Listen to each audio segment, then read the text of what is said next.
Norvell and Florida State make an announcement on Sunday evening that they've moved on from 3 coaching staff members after a brutal loss to Notre Dame, now making it a 1-9 season for Florida State in 2024. These staff changes include Alex Atkins, Florida State's offensive coordinator and offensive line coach. Also to Adam Fuller, Florida State's defensive coordinator, and Ron Dugans, Florida State's wide receiver coach. This kind of move right here is something that I think a lot of Florida State fans were looking for. We had questioned this last night in our instant reaction to Florida State's loss to Notre Dame, if there would be some moves in this bye week for Florida State. Only 2 more games left on the schedule, but some big, massive moves here from Mike Norvell, Michael Alford, Florida State's athletic director, and company. And a statement from Mike Norvell, he says, "I appreciate the work that these 3 men have provided over the last 5 years with me at Florida State. They are all great men with families who have also poured into our program. We had many great moments together here, and I've never doubted their passion for our players and for Florida State. Unfortunately, we have not upheld the Florida State standard with our results on the field this season. I did not make any of these decisions lightly, but I felt changes needed to be made to elevate our program back to where we all desire to be." So, as you can tell in this statement from Mike Norvell, Florida State's head coach, pretty rough and not an easy thing for him to do. A lot of these coaches, speaking, definitely of Adam Fuller, they go way back to his Memphis days. So he's got a lot of strong relationship connections with these staff members and guys like Adam Fuller. So it definitely hits home whenever you move on from a staff member like him. But these moves had to be made. We've talked about this immensely throughout the last couple of months. Once we saw the result of this team back to back on Saturdays and nothing improving, nothing really changing there, some questionable things all around from both sides of the ball, and then also to some decisions being made on personnel, who's on the field, who's not. A lot of things just kind of built up to where Florida State was going to have to make some moves on the staff. And we had talked about this the last few years too, as well, as some staff members being on this team that didn't really feel like they were giving much to the program or helping improve it, where you have way bigger, higher expectations. Starting off here with Alex Atkins, Florida State's offensive coordinator / offensive line coach, was promoted actually in 2022. If you go back when Dillingham took that offensive coordinator job over there with Oregon and Kenny Dillingham, Dan Lanning, but took that job over there. So Florida State was kind of looking around, seeing if they could bring someone in to take kind of that OC job and work with the quarterbacks as well, but ended up going ahead and promoting Alex Atkins to that position. In his contract, he's going to be owed $2.7 million by the end of 2027 in February. But it's going to get a little interesting here because due to the NCAA and the punishment that they gave him earlier on in the season, we'll see if that implicates anything if Florida State does owe the full $2.7 million. As we know, he was not on the field for the first 3 games, dealing with that NCAA violation with Amarius Mims in Georgia and the whole recruiting and NIL stuff, as we know. But yeah, Alex Atkins, the biggest thing to me that I think alludes to what has conspired here for him to lose his job in Tallahassee is it's playing development. One thing about Alex Atkins, he was very good on the recruiting trail. He brought a lot of juice and was kind of a tag team factor there with Mike Norvell and guys like David Johnson, Florida State's running backs coach.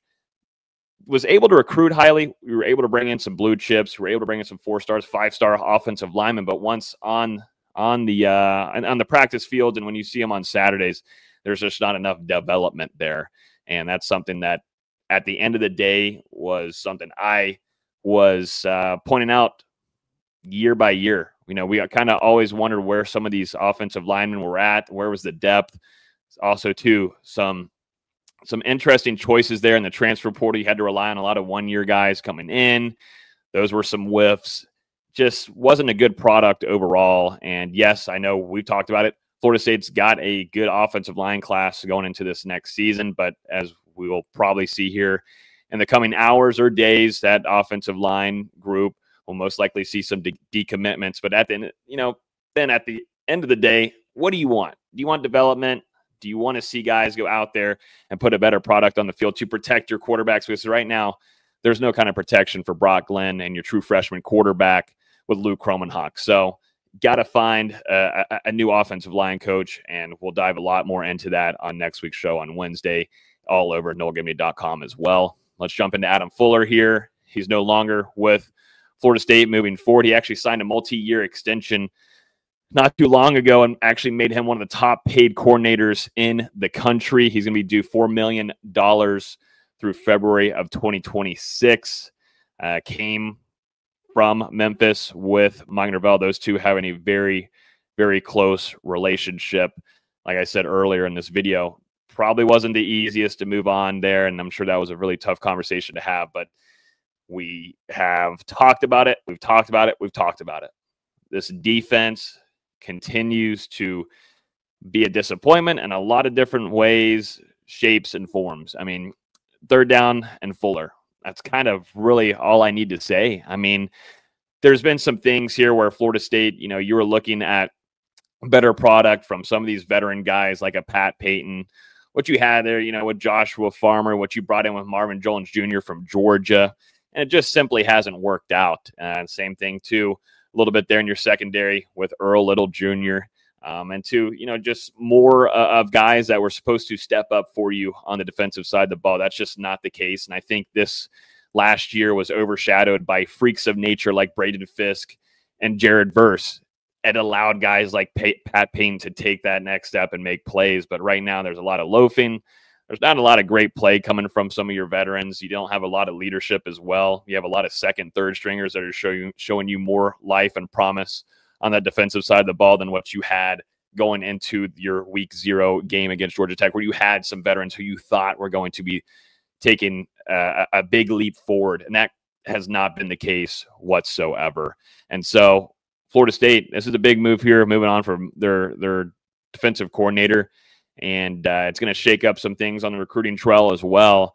But as we're expecting, we'll see Randy Shannon, Florida State's linebackers coach, which we're going to have a conversation this upcoming week on as well. But Randy Shannon will take over that interim defensive coordinator job as being the co-defensive coordinator on this staff. And he will coach those last 2 games of Charleston Southern and when Florida State faces Florida at home. And then to finish this off, Ron Dugans is gone. The donk is gone. It's felt like this wide receiver room has been gone this entire season. You brought in a transfer from Alabama with Malik Benson. You put a lot of stuff on his shoulders to hopefully replicate an explosive offense and, try to go back to your ways, what you had with Keon Coleman or Johnny Wilson, or you go back to the days of Pokey Wilson as well. And it just hasn't been that case. That wide receiver room has been horrid, and drops are something that just have continued to hurt this team overall. It's been that way for quite a few years as well. It's not just this year. This kind of thing has just snowballed into where Florida State has to move on in this room. And I think everybody saw this coming. Like I said, little overshadowed, like I was saying earlier, a lot of players from this last season allowed for some of these staff members, I believe, to stay another season. And sure enough, this has happened. I think this is specifically a great example with Ron Dugans. He had only 1 more year on his contract. He's due $625,000 by the end of February. We don't know yet on who will end up taking on that kind of interim role for the last 2 games, but the product is the product. And you have, I think, a lot of young talent there in that wide receiver room that a lot of fans, including people that are there on the ground at practices, want to see more of, but also, too, want to see development. And it's gone very, very stagnant. And you add that on with recruiting flaws and the recruiting trail not being the greatest for Ron Dugans and not having a great track record there, all added up into something of a firing that Mike Norvell made the move on Sunday afternoon. So big moves from Mike Norvell. I don't think this is the end of it. I know a lot of FSU fans wondering, all right, well, what about these other guys? There is going to have to be some staff members that stay these last 2 games to take on some of these little interim roles like I was just talking about there with the losses of Alex Atkins, Adam Fuller, and Ron Dugans. So expect to see more. I expect to see a big change here in the program, not only on field, but also too in what you have off the field and analysts and staff members as well. But we'll cover a ton more of this on Wednesday evening when we have our bye week show, probably discussing a lot of this. We'll also talk about who are some names to look out for to take on these new jobs for Florida State. They're going to be looking for an OC. We talked about it in our instant reaction. Could there be a play caller that comes and joins Florida State and Mike Norvell? That's a big discussion we'll have on Wednesday. And of course, we're going to talk Florida State's search for a new defensive coordinator and a new wide receivers coach.